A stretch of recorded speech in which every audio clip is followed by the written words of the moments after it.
Paul Ryan was on a radio show talking about the currently debated immigration bill, and he had an interesting explanation for why he thinks the pathway to citizenship should be stripped out of the bill.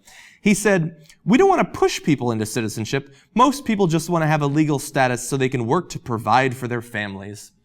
We're going to show you how that's demonstrably untrue statistically, but I love the idea that Paul Ryan's primary driving concern is what the immigrants and the undocumented workers currently want, and he's just looking out for them. We don't want to provide any pressure for them to fill out the paperwork to actually become citizens in the country they have apparently chosen to reside in and work in.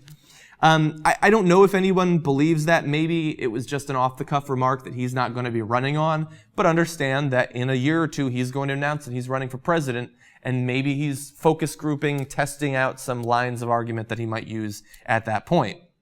But anyway, as I said, it's also not true. In fact, 90% of undocumented immigrants said they would apply for citizenship if allowed. 90%, fairly high number. Maybe he should have paid attention to that. And also, the vast majority of those undocumented workers already have family members who are U.S. citizens. So it implies that they're not just here for the summer because they thought it would be a cool place to work. No, they have family ties, established family ties that might go back generations, and they want to join that tradition as American citizens.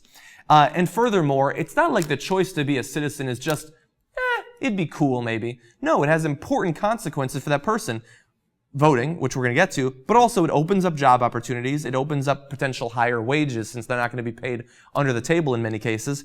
And furthermore, and this is the fact that I think more than any the GOP would love to not have me repeat here, it would be good for the economy. It would be good for the country because those undocumented workers would start paying state and federal taxes. And so economically, it would be a good thing.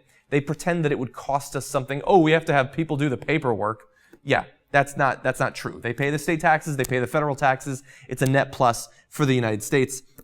And finally, I talked about maybe he's just trying this out for, his run for the presidency. Just 13% of Americans think the path to citizenship should be stripped from the Senate's current immigration bill. 90% of those who are undocumented workers want to become citizens or would try if they could, and just 13% think the pathway to citizenship should be stripped out of the bill. There is almost no opinion less popular than that being expressed by the Senate and by the House, who are trying to make it impossible for these undocumented workers to become citizens. Now, I don't doubt that they will continue pushing for it, but while doing so, they should understand that almost nobody, only the most extreme, only the most racist and xenophobic Americans actually agree with them. And so I should just reiterate at this point, it has nothing to do with worrying about putting pressure on those workers. It has one objective and one objective only: to stop those undocumented workers from 10 or 13 or 16 years in the future ever voting. So they want to stop the votes because they feel like that would hurt their chances, which is probably true. And also, let's be fair, they're racist. They don't want these people being Americans. They don't want to have to treat these people the way they treat other Americans. They like them being undocumented. They like them being illegal because it's easier to demonize them if that's the case. So Paul Ryan, nice try, but I'm not buying it.